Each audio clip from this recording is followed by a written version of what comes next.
All right. Hello, everyone. Today I'm going to talk about Android certificate transparency. So you may have already heard about this, like from Joe early before lunch. So I'm Roger. I'm a software engineer from Google, and I work mainly on certificate transparency and transparency log in the Google Trust Fabric team. So today we are going to go through this agenda. So first of all, we are going to have a quick overview on the API level of the Android CT, and we will talk about the policy and log lists. And then next, we will talk about how Android developers can opt into CT and the technical architecture, challenges, and end with the key takeaways. So here is the overview. So support, it is only support available from Android 16 and API level 36. And for policy, it is aligned with other user agents CT policies like Chrome and Apple.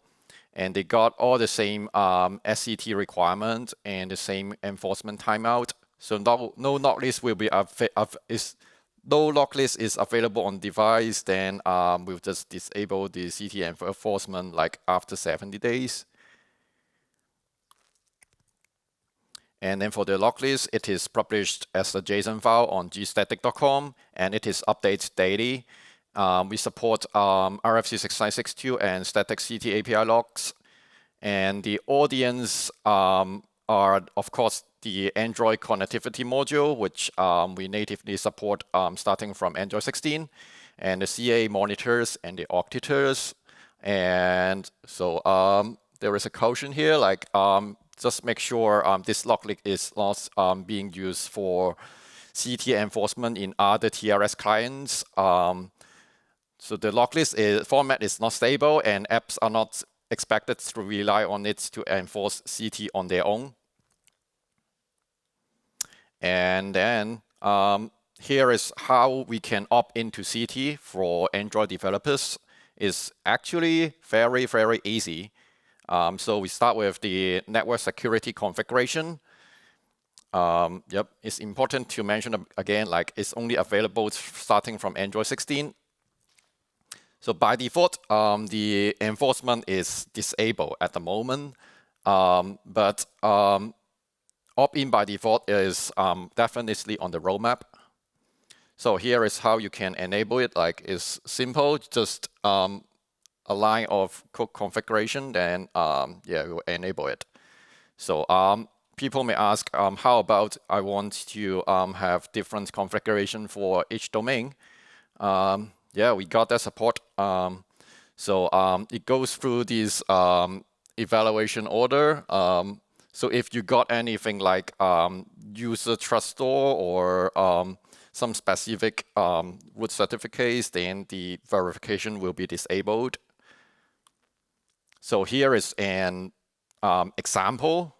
It's flexible. Like this example is like we would like to enable CT for all domains except Android.com and example.com. So we do it like the previous slide, just enable it. And then for each domain, Android.com, you can choose to disable it. And if you got the user root store enabled for example.com, then the CT enforcement will be disabled. So we'll go into the technical architecture, mainly focus on the CT enforcement using conscript, which is module on the Android device. So we got the network security config in the app, and we also got the conscript module, and there is a trust manager in there. So if you use the default trust manager, then it would be using the conscript implementation for the trust manager. So the trust manager will take the network security configuration, and there is a read-only file system storing the CT log list when whenever there is SCT verification, then it will, read it from the CT log list. And if there is a HTTP request from the app, then it will go through Conscript to finish the SCT verification. So what are the challenges? I would say, I was asked 2 questions: how to bootstrap CT securely, how to effectively distribute CT log list to the billions of devices. So we can start with the life of CT log list on the device. So there are 2 different phases. So in the very first phase, onboarding, there is no initial log list on the device. We got our CT service in the connectivity mainline module, which contains the log list URL, which we have already mentioned is a JSON file. And then phase 2 is a regular update that it keeps download every 24 hours since the device boot.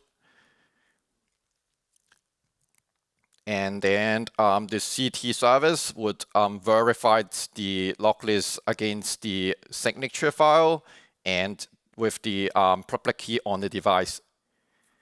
And the public keys, they are distributed through the software update, not with the other mainline module update.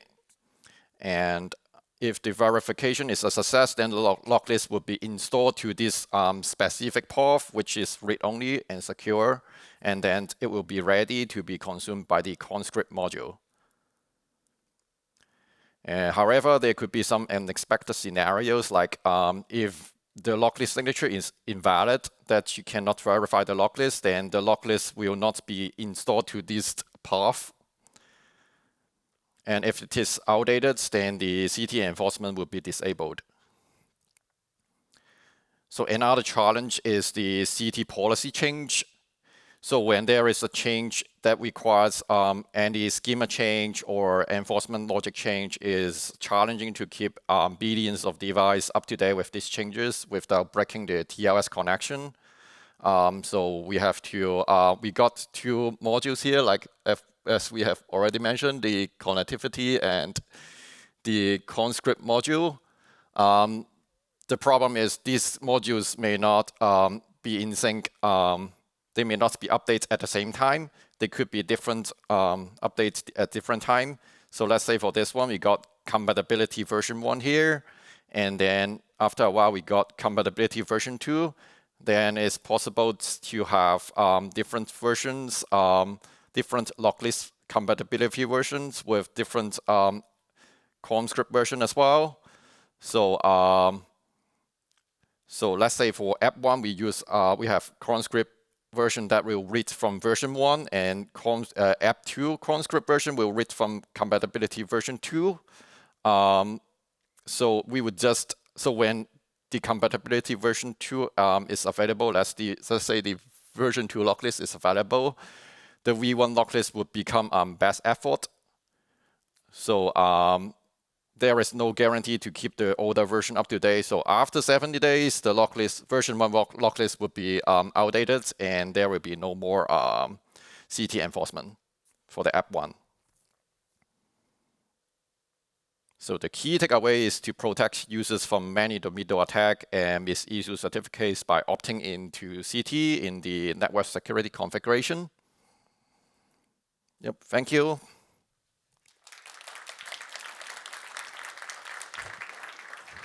Any questions?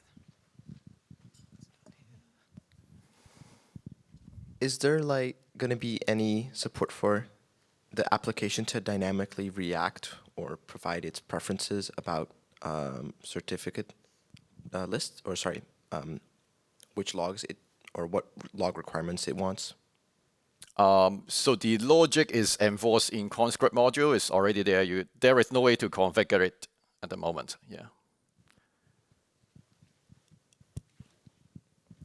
So you said you have to target API version 36, which I think means, if I understand Android app development correctly, that means developers won't be able to take advantage of this feature until they discontinue support for older Android versions. Is that true? Or is there some way to ship a different version for different Android So I actually prepared this question. So there, unfortunately, this is not possible. So we can backport multiple modules like the conscript module and another one, but not the network security configuration.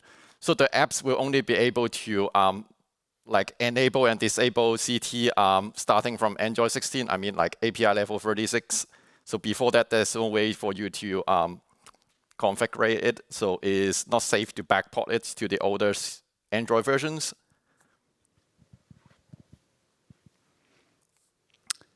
So opt-in enforcement in Android is awesome. When's it going to happen by default? This is a very good question. So I don't work for Android, so I can't tell you the exact timeline for that one.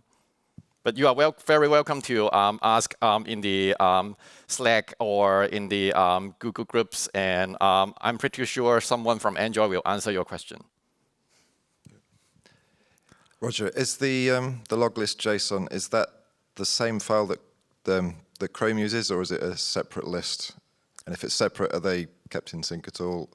So it is on a different path, but the content itself is, I believe, is the same. The schema should be the same. I mean, at the moment, we don't publish any schema file for that log list because, we don't want any other audience to make use of it for TLS enforcement.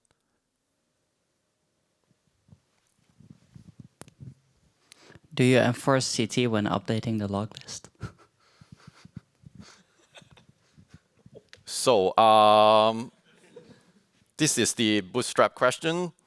Back to the slide. This one. Is it this one? So when you download the log, you have to. Oh, it's gone. So when you download the log, there is a signature that you have to verify, and also there is a public key that's against the public key, which is not distributed on the same gstatic.com, which is on the device. So you have to verify the log list before you install it locally.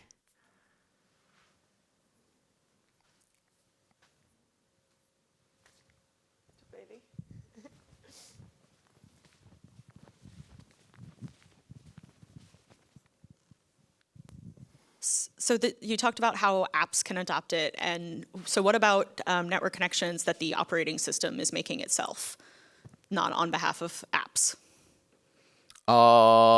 So for the internal one, I don't have the answer, but I think it's in progress. Yep, the first party adoption is in progress.